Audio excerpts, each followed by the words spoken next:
Narito ang iyong pang-araw-araw na horoscope para sa Aries, para sa araw ng March 10, 2026. Sa pagsisimula ng araw na ito ng March 10, mararamdaman mo ang isang napakalakas na enerhiya na tila nagmumula sa kailaliman ng iyong pagkatao na nagtutulak sa iyo na harapin ang anumang hamon ng may taas na noo at walang pag-aalinlangan.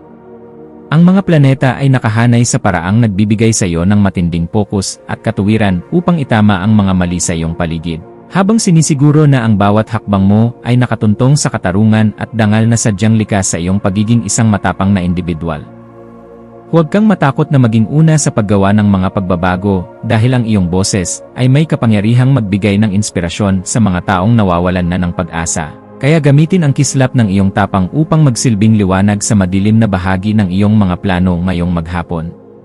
Pagdating sa iyong karera at mga tungkulin sa trabaho, ang petsang ito ay nagdadala ng isang mahalagang pagkakataon kung saan ang iyong husay sa pagpapasya at ang iyong dedikasyon sa pagtapos ng mga gawain bago ang itinakdang oras ay lubos na mapapansin ng iyong mga nakatataas sa opisina. Mapapansin nila ang iyong mabusising paraan ng paggawa na may kasamang mataas na antas ng kalidad. Kaya asahan ang isang positibong feedback o marahil ay isang bagong responsibilidad na magdadala sa iyo sa mas mataas na antas ng tagumpay at pagkilala sa iyong kakayahan. Huwag kang mag-atubiling ipakita ang iyong galing sa paglutas ng mga komplikadong problema dahil ang iyong talino sa sining ng pamumuno ay sadyang kailangan upang mapanatili ang produktibidad at ang masayang daloy ng trabaho sa inyong buong pangkat, sa bawat oras. Sa usaping pananalapi, ang araw na ito ay humihingi ng isang matalinong pagsusuri sa iyong mga nagawang budget upang masiguro na ang bawat bahagi ng iyong kita ay nailalagak sa mga bagay na nagbibigay ng tunay na seguridad sa iyong kinabukasan at hindi sa mga pansamantalang luho lamang. Maaaring may lumitaw na oportunidad para sa isang investment na may kinalaman sa teknolohiya o mga proyektong nangangailangan ng mabilis na pagkilos. Ngunit kailangan mong maging mabusisi sa bawat dokumento bago mo ibigay ang iyong buong tiwala at pirma sa anumang kasunduan. Ang pagiging masinop sa iyong mga gastusin at ang paglalaan ng sapat na halaga para sa iyong mga pangarap na pundasyon ay magbibigay sa iyo ng ganap na kagaanan sa loob ng iyong puso at katiyakan na ang iyong yaman ay nasa isang matatag na kalagayan. Ang aspeto ng pag-ibig at pakikipag-ugnayan para sa Aries ay nasa isang yugto ng napakatinding pasyon at malalim na pagkakaintindihan kung saan ang iyong puso ay naghahangad ng isang relasyon na puno ng sigla at sapat na respeto sa iyong kalayaan. Bilang isang individual, ang pagpapakita ng iyong pagmamahal sa pamamagitan ng pagiging totoo sa iyong nararamdaman at ang pakikipag-usap tungkol sa iyong mga pangarap ay lalong magpapatatag sa inyong ugnayan sa bawat sandali ng inyong pagsasama ngayong araw sa kabila ng anumang aberya. Para sa mga naghahanap pa ng makakasama, ang iyong kaakit-akit na aura at ang iyong pagiging marangal sa pakikitungo ay magsisilbing magnet para sa mga taong naghahangad ng isang partner na may matibay na paninindigan at marunong magpahalaga sa tunay na ganda ng pagkatao. Ang iyong kalusugan ay dapat maging isa sa iyong mga pangunahing prioridad sa pamamagitan ng pagbibigay ng sapat na atensyon sa iyong ulo at mga mata na maaaring makaramdam ng pagod dahil sa iyong matinding pagtutok sa mga detalye ng iyong ginagawa. Sa buong maghapon, ang iyong katawan ay humihiling ng sapat na pahinga at pag-inom ng maraming tubig upang mapangalagaan ang iyong ningning habang tinatapos mo ang iyong mga mabusising obligasyon ng may sapat na katuwiran at sigla sa bawat hakbang na iyong gagawin. Ang pagsasagawa ng mga ehersisyong nagpapalabas ng pawis o ang simpleng pagninilay-nilay sa isang tahimik na lugar ay makakatulong upang mailabas ang mga negatibong vibes at mapalitan ito ng sariwang inspirasyon na magpapatatag sa iyong buong sistema. Sa iyong pakikipagkapwa-tao, ang iyong papel bilang isang matalinong tagapagtanggol at mapagkakatiwalaang kaibigan ay magiging sentro ng atensyon, lalo na sa mga taong nangangailangan ng iyong mabusising pananaw upang maayos ang kanilang sariling mga kalituhan sa buhay at pakikipag-ugnayan. May isang kakilala o malapit na kasama na maaaring lumapit sa iyo upang humingi ng tulong tungkol sa kung paano magiging mas matapang sa pagharap sa isang sitwasyon, at ang iyong mga salita ay magsisilbing gabay na magbibigay sa kanila ng bagong direksyon. Maging mapagmasid sa bawat pakikipag-usap dahil ang bawat impormasyon na iyong ibabahagi ay nagtataglay ng kapangyarihan na makapagpabago ng pananaw ng iba nang may sapat na paggalang sa kanilang sariling kakayahan at kalayaan sa bawat kilos. Ang iyong malikhaing isipan ay magkakaroon ng pambihirang kislap sa hapon, lalo na sa mga gawaing may kinalaman sa pagdidisenyo, pagbuo ng mga bagong konsepto, o anumang paraan ng pagpapahayag na nagpapakita ng iyong pagiging mabusisi sa bawat aspeto ng sining na may kinalaman sa lakas. Huwag mong limitahan ang iyong sarili sa mga karaniwang pamamaraan lamang. Bagkus ay subukan ang mga makabagong estilo na magpapakita ng iyong galing habang pinapanatili ang kalidad at dangal ng iyong mga gawa para sa iyong sariling kaganapan at kasiyahan. Ang pagbuo ng isang bagay na may layuning magbigay ng kagaanan at saya sa pakiramdam ng marami ay nagbibigay sa iyo ng ganap na tagumpay na sadyang napakahalaga para sa iyong emosyonal na pag-unlad bilang isang tao.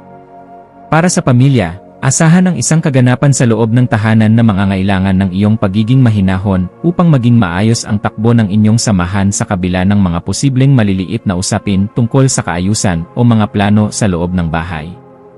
Ang iyong presensya ay magbibigay ng kagaanan dahil kaya mong magpaliwanag sa paraang madaling intindihin at may sapat na pagkilala sa nararamdamang pangangailangan ng bawat miyembro ng iyong pamilya sa bawat oras ng inyong pagsasama ngayong araw.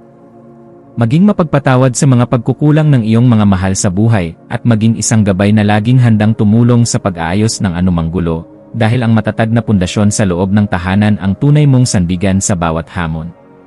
Ang iyong intuisyon ay magsisilbing isang matalas na kumpas sa pagpapasya tungkol sa isang bagong oportunidad na may kinalaman sa iyong personal na paglago o sa pagpapaganda ng iyong sariling kasanayan sa pakikipag-ugnayan sa mga taong may malalim na karanasan.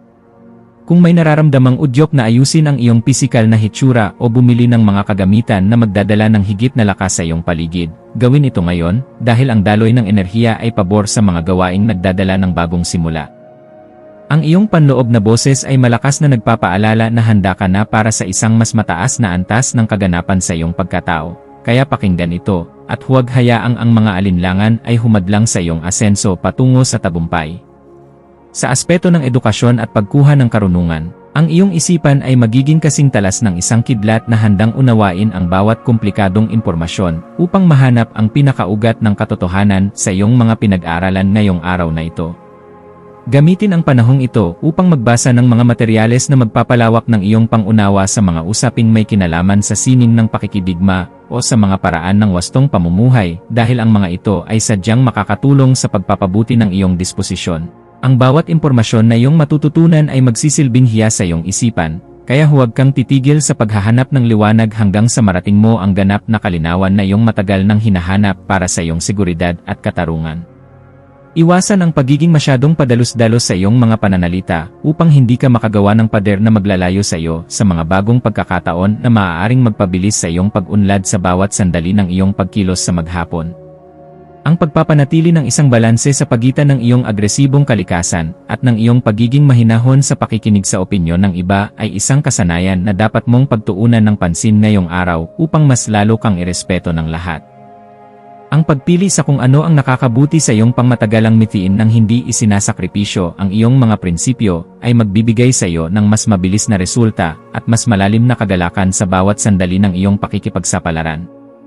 Ang iyong espiritual na aspeto ay nangangailangan din ng pagkalinga sa pamamagitan ng paghahanap ng sandali ng katahimikan sa gitna ng iyong abalang schedule upang muling makakonekta sa iyong panloob na lakas na nagbibigay ng direksyon sa iyong buhay. Ang pagninilay-nilay tungkol sa iyong mga tunay na hangarin ay magbibigay sa iyo ng sagot kung bakit kailangan mong maging matatag at kung paano mo magagamit ang iyong talino para sa kabutihan ng iyong sarili at ng iyong kapwa. Ang pagpapasalamat sa bawat biyaya, maliit man o malaki, na iyong natatanggap ay magbubukas ng pinto para sa mas marami pang milagro, kaya panatilihin ang iyong integridad at ang iyong pagiging marangal sa lahat ng pagkakataon na ibinibigay sa iyo. Maging mapagmasid sa mga dokumento, email, o mga mensaheng iyong matatanggap ngayong hapon, lalo na ang mga may kinalaman sa iyong mga personal na proyekto o mga legal na usapin, at siguraduhin na naintindihan mo ang bawat detalye bago ka magbigay ng iyong pagsang-ayon. Ang paghingi ng payo sa mga taong may sapat na karanasan o sa iyong mga mentor ay isang matalinong hakbang na dapat mong gawin upang maprotektahan ang iyong mga interes at ang iyong pinaghirapan sa loob ng mahabang panahon. Ang pag-iingat sa ganitong mga usapin ay magbibigay sa iyo ng kapanatagan na ang iyong mga hakbang ay nasa loob ng katuwiran at hindi ka malalagay sa alanganin dahil lamang sa kakulangan sa mabusising pagsusuri ng bawat datos. Sa pagdating ng gabi, maglaan ng oras upang ayusin ang iyong kapaligiran at ang iyong isip sa pamamagitan ng paggawa ng mga bagay na nagpapakalma sa iyong sistema gaya ng paggawa ng listahan ng mga pasasalamat o pag-aayos ng iyong mga kagamitan. Ang kaayusan sa iyong kapaligiran ay direktang nakakaapekto sa iyong pakiramdam, Kaya ang pagliligpit ng iyong mga kagamitan at ang pag-aayos ng iyong kwarto ay makakatulong upang maalis ang mga tensyon sa iyong isipan na dulot ng sobrang pagpapakapagod. Ang pagpapasalamat sa bawat tagumpay na iyong nakamit sa araw na ito ay magpapanatili sa iyong positibong disposisyon, na siyang magsisilbing magnet para sa mas magagandang balita na darating sa iyong pintuan bukas para sa iyong patuloy na ikaunlad at kagalakan sa araw-araw. Bilang huling payo para sa iyo, laging tandaan na ang tunay na lakas ay matatagpuan sa pagkakaroon ng isang mapayapang puso na laging handang umunawa sa sarili at sa ibang tao nang may sapat na pagmamahal sa bawat sandali ng iyong pagkilos. Manatiling nakatutok sa iyong sariling landas habang nagpapakita ng malasakit sa mga taong nasa paligid mo, dahil ang kaganapan ng iyong pagkatao ay matatagpuan sa pagbabahagi ng iyong liwanag ng may dangal sa lahat ng pagkakataon na ibinibigay sa iyo. Hayaang ang liwanag ng karunungan ang maging gabay mo sa pagtahak sa daan ng iyong mga adhikain, at maniwala ka na sa bawat pagsusumikap mo na magpakita ng kabutihan, mayroong magandang bukas na naghihintay para sa iyo sa bawat sandali. Ang iyong mga maswerteng numero para sa araw na ito ay 1, 9, at 19. Ang iyong maswerteng kulay ay nagniningning na pula o ginto na sumisimbolo sa kapangyarihan at tagumpay. At ang maswerteng gawain para sa araw na ito ay ang pagsisimula ng isang bagong fitness routine, ang mabusising paglilinis ng iyong workspace, o ang pakikipag-usap ng mahinahon sa isang taong nais mong hinga ng paumanhin upang muling mahanap ang iyong kagalakan.